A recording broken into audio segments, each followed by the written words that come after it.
Ამ დროისთვის რუსთაველის გამზირისევ გადაკეტილია საპროტესტო აქცია გრძელდება პარლამენტთან დღის ბოლოს სხვადასხვა ჯგუფი მსვლელობით მივიდა საკანონმდებლო ორგანოს მიმართულებით რამდენიმე მარში მოეწყო გაიმართა მამების, გურულების, კალათბურთელების და კალათბურთის მოყვარულების, ასევე სამედიცინო სფეროს წარმომადგენლების მარში. მოთხოვნა უცვლელია დემონსტრანტების გათავისუფლება და ახალი არჩევნები. შალვა სუმბაძეს რუსთაველის გამზირიდან შალვა. აქციის 22 დღეს ტრადიციულად საკანონმდებლო ორგანოს მიმდებარე ტერიტორიაზე 7 საათზე დაიწყო, უკვე 8 საათისთვის აქ აქციის მონაწილეებმა გადაკეტეს გზის სავალი ნაწილიც, როდესაც ერთ-ერთი მარშის წარმომადგენლები უკვე შემოუერთდნენ პროტესტს. მას შემდეგ საპროტესტო აქცია მიმდინარეობს უკვე რუსთაველის გამზირზე.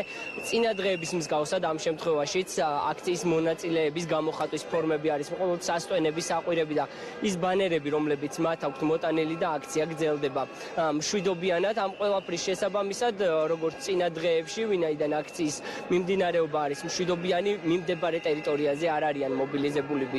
შინაგან საქმეთა სამინისტროს წარმომადგენლები, მაგალითისთვის ყველაზე ხშირად პოლიცია მობილიზებულია ხოლმე პარლამენტის გვერდით ქუჩებზე, ჭიჭინაძის და ჩიტაძის ქუჩებზე.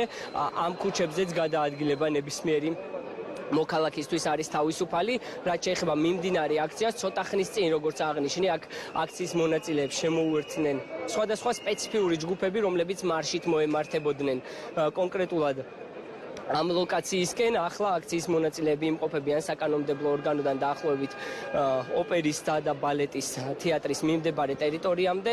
პროტესტი ამ ფლანგზეა გაშლილი და აქციის მონაწილეები აპროტესტებენ ერთის მხრივ მიღებულ გადაწყვეტილებას 28 ნოემბრის, თუმცა მოთხოვნები ეხება არა უშუალოდ ამ გადაწყვეტილებას, არამედ ასე ვთქვათ ვადამდე უпростоრად ახალი არჩევნების ჩანიშვნას, ასევე აქციების დროს დაკავებული პირების გათავისუფლებას. აქციის მონაწილეები, როგორც გითხარით, იმყოფებიან აქციაზე მშვიდობიანად, არანაირი ასე ვთქვათ პრობლემა ამ დრომდე არ ყოფილა. აქცია გრძელდება, ჩვენც ვრჩებით ადგილზე და მოვლენათა განვითარების შესაბამისად საჭიროების შემთხვევაში დაგიბრუნდებით. ეს იყო შალვა სუმბაძე რუსთაველის გამზირიდან.